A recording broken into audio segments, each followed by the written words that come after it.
welcome to today's Retail Leaders podcast. I'm Kylie Roth-Seibert, and I'm joined by my co-host, Abby Shiano. And today's episode of Retail Leaders podcast is brought to you by Chesapeake Square Mall.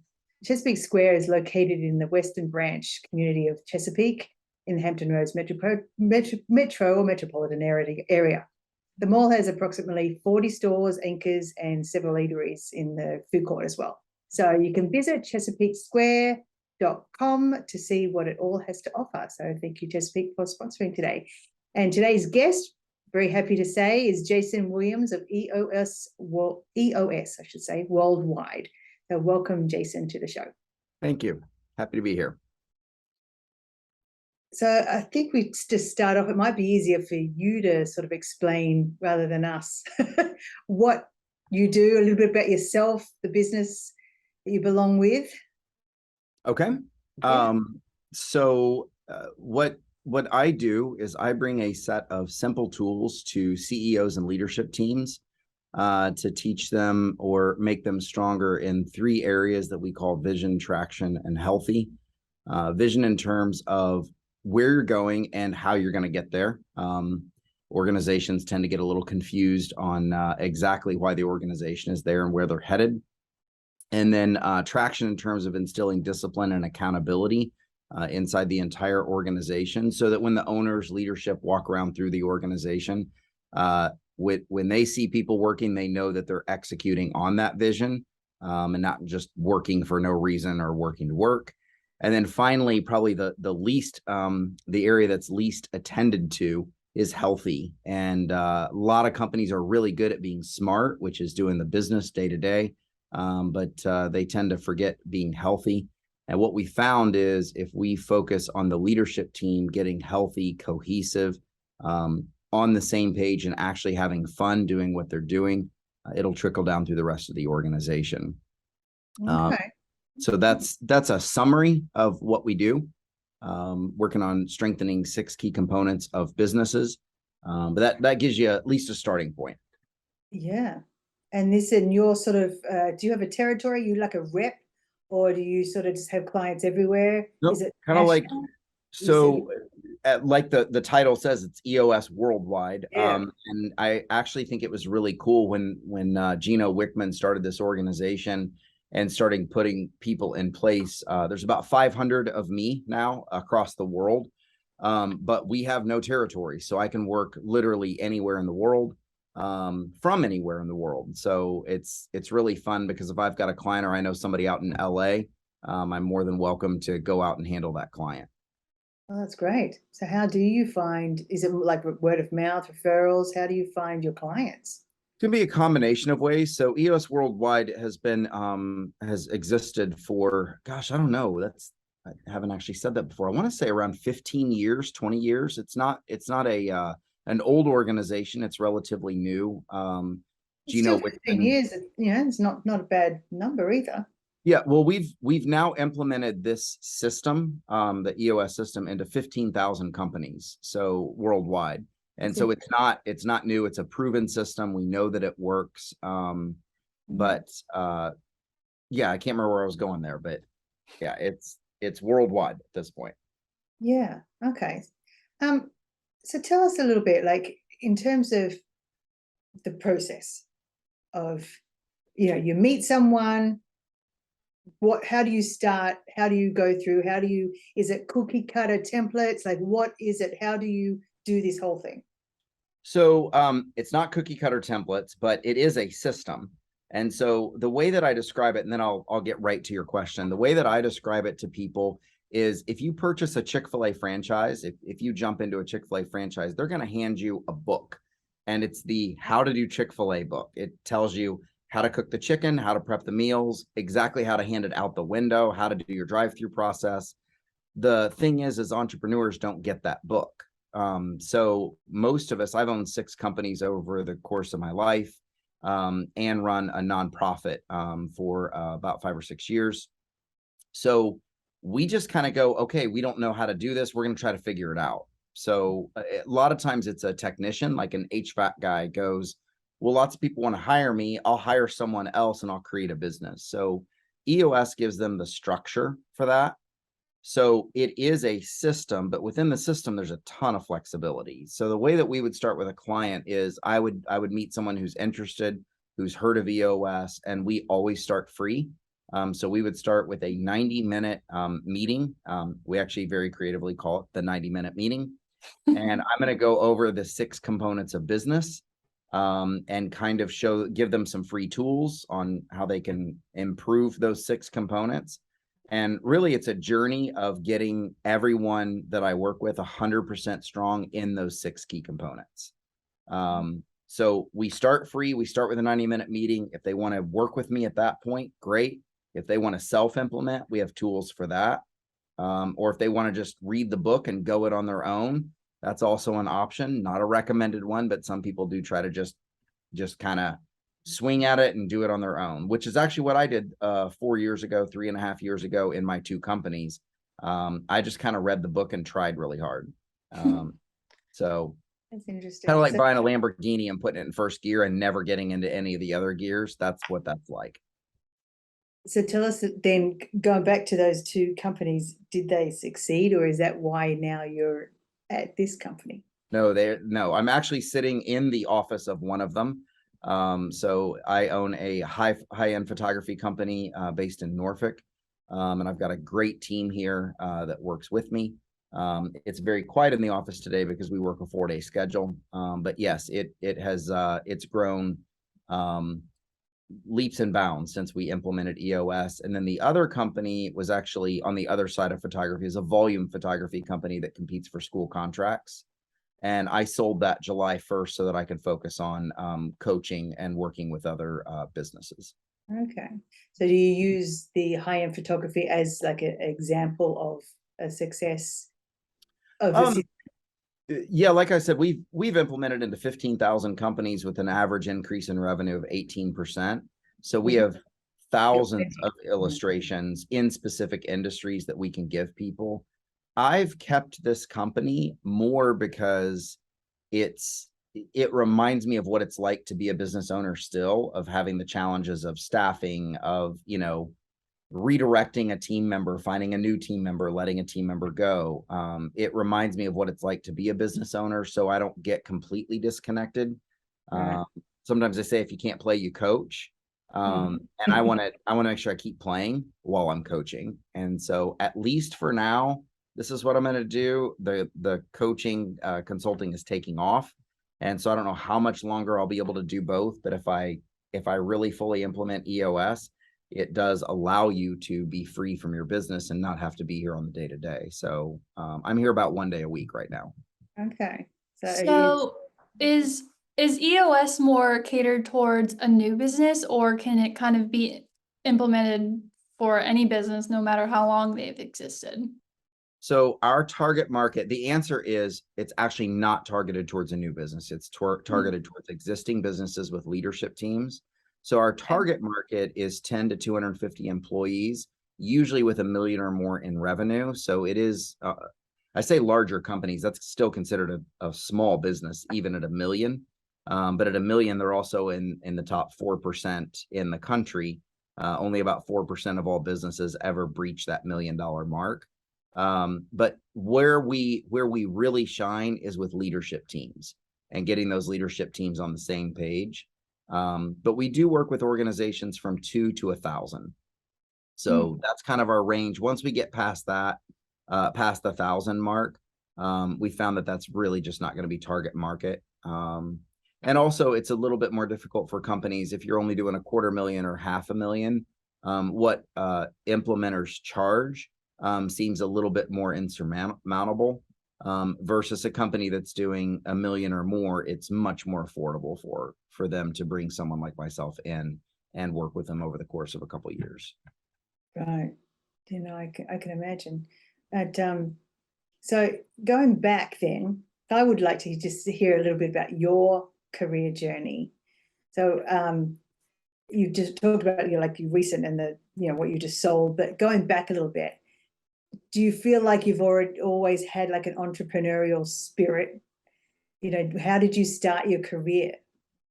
I should say a day, but you know. 6 years old, I dragged a table out of my grandma's garage to set up a shop at the end of her driveway to sell literal junk. I was set up maybe 5 minutes. I probably just wanted to buy candy or something. I don't know what the motivation was, but it took about 5 minutes for my first customer to come along, and it was this odd woman dressed in way too many layers, sunglasses, hat pulled low, and she wiped out my inventory. I think she gave me like $6 and bought everything, and I went, I'm a businessman.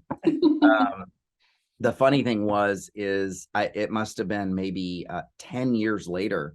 I'm reminiscing with my mom. It's her mother that is the house I was at, her parents' house, her childhood home. And she looks at me kind of odd and goes, you know, that was your grandma, right? Oh, no. I had no idea. So Grandma Parker gets all the credit for launching my entrepreneurial career. And I went on, I mean, I had more ideas than I could ever get done, but I had a paper route at one point. I actually flipped scratch and dent equipment from a store that I'm not sure you guys will even know. It was called Service Merchandise. It was kind of Service Merchandise and then Circuit City and then Best Buy. That's like the evolution of that type of store. But they would mark things down every Friday, and I would keep an eye on it until I thought I could flip it for a profit. So that was when I was maybe 14. Oh, Wow. And then went in, I had an auto detailing business when I was 17, along with working 3 retail jobs. So I've always been a hard worker, and I've always been entrepreneurial. And then a cheer gym, a retail store, a camp company. I've done a lot. So Did you inherit that skill, or is it just no? Your parents, your grandparents, no? No. Let's see. Grandparents were farmers. My dad was a pastor. Mom was a piano teacher. So no one. I'm the oddball in the family. I like to run businesses and been fascinated with even photography. You'll find most people in photography are creatives and they hate business. And I'm a business guy that likes being creative. So I'm the anti everyone else. Like, I'll ask a question like, well, what was your margin last year? And they go, what's a margin? And I'm like, okay, never mind. You take pretty pictures. Yeah. So you're willing to, I mean, are you a photographer, or are you just, I am. You are a photographer as Yes, well? I am. I was wondering whether you like to manage the business and own a business, but you want to employ the professional part, you know, the actual photographers. So you want to be in the business. Well, I still enjoy photography. At this point, I don't do any of the day-to-day. I don't do sales sessions. I don't book clients. I don't do consults. Pretty much, I have a specific area that I'm highly skilled at, and that's what I still handle. But it's few and far between, and it's high ticket clients. So, you know, I might take a client a week to go do a session, and that's still fun for me. As long as it's fun, I'm going to continue to do it. But I'll take a session in the evening, and my clients are usually 8 to 4, 9 to 5. And I'm not every day doing consulting, and I'm not intended to be. Maybe 100 days a year I'm full. So leaves me time left over for other passions and pursuits. Yeah. I mean, that's a great, yeah, that's a great ideal for a lot of people, would be to have that time. The time is just Well, that's really, I find a lot of my clients when we do that 90-minute meeting that's no charge, we'll ask them, what do you want from your business? And it's funny because I already know the answer is just going to come in different forms. What they want, people who own businesses, they want freedom. And they find that their business has actually tied their hands. They've got a really complicated job is what they bought instead of a business, or what they started instead of a business. And so everybody's looking for freedom. And that's probably, it sounds a little bit on the cheesy side, but that's really what I provide for business owners. Is I teach them how to get freedom out of their company and set up the structure so that way they're not tied to it and they're not bound by it. right. And I've got the same thing in my companies. I've got freedom. Yeah. going on from that, then, if you're creating a structure for a company and for people to be able to sort of have that free time, with the issues that are going on now in terms of, finding good people who stick, is that part of a strategy, or is that, well, you just got to deal with what you've got for right now, or like, how do you deal with that with business owners and leadership teams? So really what I find is if you create a great culture and you understand and define the culture that you've created, great people are not nearly as hard to find. And so what I mean by that is, well, I'll give you a great example, because this person will never hear this podcast. I actually had an interview coming up, and interviewing an assistant for myself. And I got a message from them, and this may seem harsh to people, but bear with me, hang tight. They canceled the interview. They said they weren't feeling well. That's an instant no for me. I emailed them back and said, thank you for your time. We're not going to continue with the interview. And the reason for that is I'm a high reliability person. That's a core value for us. And I know that my team here, if they're not feeling well, they're showing up and I'm having to make them go home. That's a core value. And so people who don't fit that value, they don't fit our culture, and I should not hire them. It's not a mean thing. It's find someplace that's a little bit more laid back. I'm not. I want my team here. It's very important that our team shows up. And literally 100% of the people I have will show up sick. And I'm like, go home. And they're like, I don't want to go home. I've got a job to do. And I'm like, no, you're going home. So understanding that core value, all of us share it. And so our culture is fantastic. But what people do is they don't understand their core values and what's important to them. So they keep hiring the wrong people. And those wrong people infect the core value by complaining about, oh my gosh, he wants me here on time all the time. And then nobody shares that. You understand the cyclical effect that it has. So we work with people to discover their true core values. And then we hire, fire, reward, recognize on those core values. It's the whole system is based on those 5 or 6 values that really are near and dear to that organization. Yeah. And that helps tremendously with hiring. Yeah. So it's not just about being qualified then, per se. Like, they could be qualified for the job, but if they're not matching, then it's kind of like, what's the point? Let's not waste each other's times. Yep. So there's 2 factors, and this comes straight. I'm stealing this, so I'll give credit where credit's due. It's out of Good to Great, which is a book by Jim Collins, which every business owner should read. And they talk about right people and right seats. So right people is core value fit. That means you align with the values of the company. Right seat is a skill fit. So I always pick on CPAs with this. So you can have a CPA that's phenomenal, but everyone hates working with them. They're afraid to go in their office. They're grouchy. They're mean. They're always complaining. And like in my office, we wouldn't tolerate that for a second. Like, we can't have that person in the office. They're going to destroy our culture and the vibe that's in the office. So understanding it's not just skills, it's also core values. So that's how we separate. And do you think that there's more of a trend towards that now? Or is it still, well, what degree, level of education do you have? And that's all they're looking at, and you kind of get foot in the door without it. I think it depends on the organization. There's some organizations that are really old school, and if you don't have a particular degree, then they're not even going to look at you. But every industry is different. I'm working with a company right now that does some mechanical stuff on a very large scale with very large companies. And sometimes the companies dictate that, like a safety officer in that company. The companies that hire them require 5-10 years experience from the safety supervisor. And so sometimes companies are tied to it, but I find entrepreneurial companies tend to be more open and less concerned about what credentials are behind your name. So I think education's becoming less significant in terms of that. If you're a doctor, you need education. If you want to launch an HVAC company, it's not necessary. If you want to be hired by an HVAC company, which, by the way, anybody's looking for a job and they want a great career, HVAC and plumbing and companies like that, you're looking at a 6-figure salary as a laborer or a worker in those industries. They're phenomenal, and you can launch your own company easily. Yeah. Yeah, My dad's been in HVAC since he was 18, and he still is to this day, and he's very, very trusted Yeah. in his groups. It's a fantastic career right now. So anybody that's coming out of Navy or my military guys that are younger, I'm always like, look at HVAC, especially if you have a tendency to be mechanical. I feel like it's a great fit. But sorry, we kind of swerved there, but no, I the think it's HVAC companies are doing fantastic.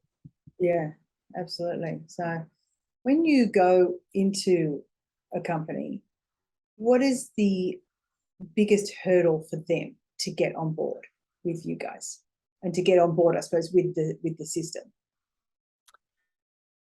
So one of the first things we're going to do with a company, it's actually on day one. So if they've agreed to work with me, the first full day that we do together, we do something called an accountability chart. And the accountability chart is an org chart, but we add to that roles and responsibilities. And so it would be, we describe the seat. So it might be operations director or finance department. Okay, we need somebody to sit in that seat. And then we write down like 5 things they're responsible for. This is an eye-opening experience for a lot of companies. Again, I just worked with one last week, and I've never seen so many dotted lines, and like the structure was just confusing. And reeling these guys in and saying, we need a structure that's clear and simple, and then we need roles and responsibilities. And they're like, well, but I do this and this and this. And I was like, okay, should you be? And so it's getting people to rethink their business. The illustration that I use is, we're all fired today. Everybody in this room right now is a leader. You're all fired. None of you have jobs for the next few hours. I'll rehire you at the end. We're all board of directors. I need you to look down on your company, and we need to make intelligent choices. And the rough part is they have to acknowledge that the choices that they've made may not have been the best choices, and that we need new choices, and we need to actually get in our lanes and stay there. And that can be very difficult, especially for owners who are also in functional seats. So you're an owner, you own a piece of the company, but you're also CFO. Right. And so I've got to say, are you wearing your owner's hat or your CFO hat right now? And should you be in this seat, or should someone else? So it's letting go. We call it elevate and delegate, which means you give up the things you're not that good at and truly let them go and stay in your lane or in your unique ability. It's a Dan Sullivan term, but that's probably the toughest. Yeah, I was going to say, I'm sure that there's people too who are feeling threatened that they may not have a job once you've sort of looked at how the structure should be of the company, and they just don't fit anymore. And there are times when we finish this setup and we have to go, all right, Gary does not have a place on this chart right now. What are we doing with Gary? Or Gary's been moved out of the leadership team and down to here because that's what makes sense. And that can be a difficult conversation, but that's what I get paid to do, is have tough, honest, open conversations with teams about what they're doing. Yeah. And I think too, just having someone outside the organization is a lot easier than trying to do it just by yourselves. I know we're going through a strategic planning process, and we've outsourced that help, so, we provide all the information, but they're the ones that are working with us to then give an outside point of view. And I think that's really important to have someone who's objective, because I just don't think a lot of people in the leadership role especially can be objective all the time. It's difficult. I do tell people that just to kind of throw out a differentiation between like a consultant or someone who comes in and does a strategic plan versus what we do. Right. We believe the wisdom's in the room. When I work with a company that like I've got one of my clients is a coffee company. I'd like coffee, but I don't know anything about coffee or food service. Like, that's not my area of expertise. My job is to pull their wisdom out and show them where to go. And a unique thing about EOS implementers is our target is to work with a client for 2 years and then be out. So we are a train and leave. We don't create dependency on us. We're not doing a 10-year contract where we tell you how to do your business. We give you structure, and we're really good across the board at asking questions. So why do you do it that way? I asked a couple guys that are running huge company last week. I asked them the question, why don't you're managing like 150 employees. Why don't you have an executive assistant? And they're like, well, I mean, I just kind of do it. And I'm like, okay, but is that where your time is best spent? So I'm just asking questions. And at times that's where the safety officer thing came up. I said, why don't you fire him? Because we've got a guy that's an issue for these people. And they said, well, clients require 10 plus years of experience. We have to replace them. And I said, okay, that's fair. But asking the question makes them rethink. They also had a problem employee, and they said he's retiring in 3 years. And I went, so that's your plan, is to just ride out a problem employee for 3 years? And they go, well, you say it like that, it sounds stupid. And I said, I just repeating back what you said. Yeah, that outside perspective, but they're smart. They're going to get it. I'm not going to tell them what to do. I'm just asking the questions of providing structure for the organization. So a little different than a consultant. Consultants like to be leaned on, depended on, in my opinion, typically. I like to create independence from me, and then we move on. We're not trying to lock you down for years. We're implementing a system and then saying, you've graduated, you don't really need me anymore. Do you have a team, or is it you by yourself that goes in? Like, who do you work with? Just me. And then the interview that I mentioned earlier was for an assistant. I do need to hire someone, but we have a pool of assistants from a couple different companies that specialize in what we do. So they understand our terminology. So when a client says to the assistant, we're at 70% on our rocks, I don't have to teach them what that means. They actually already know all the terminology behind EOS. And so they're a little bit pricier, but they're well suited and vetted for what we do. So that will be it. I don't hire other people. The franchise agreement does not allow that, in terms of, I can't train someone to do what I do and send them out. They have to go get their own franchise in order to be able to do that. Okay. So it's it's a franchise. I didn't realize that. Okay. It is. Okay. So EOS was, I'll give you the briefest version because I'm not sure this is relevant to listeners, but EOS was what I would call a base camp model, which is where you go, or boot camp model, boot camp, base camp. You go to boot camp, you get trained on the system, you have to subscribe to base camp, which is all the resources, and then go do you. And that was it. They flipped almost 2 years ago, year and a half ago, to a franchise model. Which I liked, because success rate of a franchise is about 95%, and the success rate of an entrepreneurial organization is about 5%. And so when you have a franchise model, you get the book. So like, I got the book. This is how you do EOS. And I didn't have to make stuff up. I didn't have to figure it out. I know. And then I've got a quarterly meeting I go to troubleshoot with 100 other implementers. And so I was attracted to the franchise model. I went through several interviews. I interviewed a bunch of people myself, and purchased the franchise, I guess, rights, and then went through boot camp. And now I'm off and running with a great support system in that franchise model. Okay, so there is a corporate support. Yes, I suppose franchise or part of it. That yes. But is that? Is that like a consistent, ongoing relationship, or once you've got it and you've given them the book, that's it? You're off and you do it. We're actually required as a part of our agreement to attend quarterly meetings. So I just got back from Tampa, where I met with 100 other implementers, and we've got coaches that are at that meeting that are training us and developing us based on where we're at on our on the journey. And then I have an assigned coach that took me through camp, and that's someone that I can reach out to anytime for support.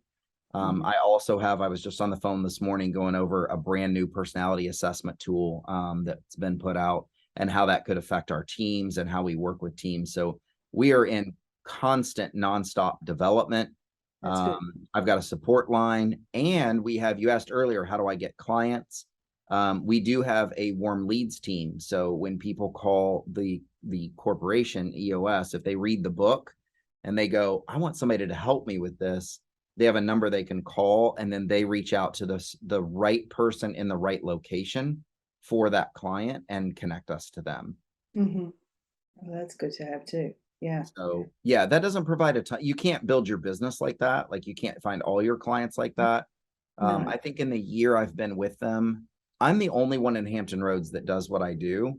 We've got a guy in Richmond, a guy in Roanoke, several in DC, and several in Raleigh, but I'm the only guy in Virginia Beach, Hampton Roads area. So I've gotten, I think, 4 referrals over a year. So it's not going to get me there, but it at least helps. It fills some holes. Yeah. Yeah. Okay. I know we're probably at time, Abby, are we? Yeah, we're running out. Well, we did. Yeah. What else? Last question. I don't feel like we've covered just about everything. Kylie, you have anything else? No, I was just going to say, just out of curiosity, tell us something that people don't know about you. Okay. Most people don't know. My degree is in religion, and I'm a former pastor. And so that usually throws people. It does make me very comfortable speaking in front of people. But I was a youth pastor for several years and a senior pastor. So that kind of throws people because I'm just a regular guy. I don't come off preacherish, but background in faith, and that's kind of my history. But the entrepreneurial spirit came out, and yeah, I've ended up pursuing business and just volunteering in areas of my prior life. Right. Well, that's interesting to find that out. Yeah, that was a curveball, wasn't it? Yeah. That's awesome. Yeah. Well, I think, that's probably, we've run out of time. But it was very interesting to find out all of what's been going on with this business. It's something that we haven't come across before. As you said, you're probably the only person in this market, so it's interesting to find out. So I suppose it's time to sign off. Last thing is if people want to learn more about it, there's a book called Traction. It's a book called Traction by Gino Wickman. That's where you would start. You could also read Get a Grip. If you like a novel format, like a story format, it's Get a Grip. If you're more technical, it's Traction. So those are the 2 books that are out there. They're available on Amazon. That's a great way to learn more about what we do. And how do they get in touch with you then?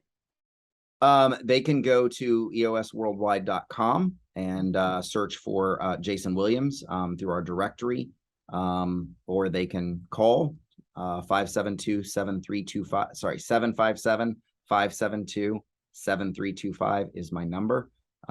Happy to help first and start free, and then move on from there. Okay, great. Thank you.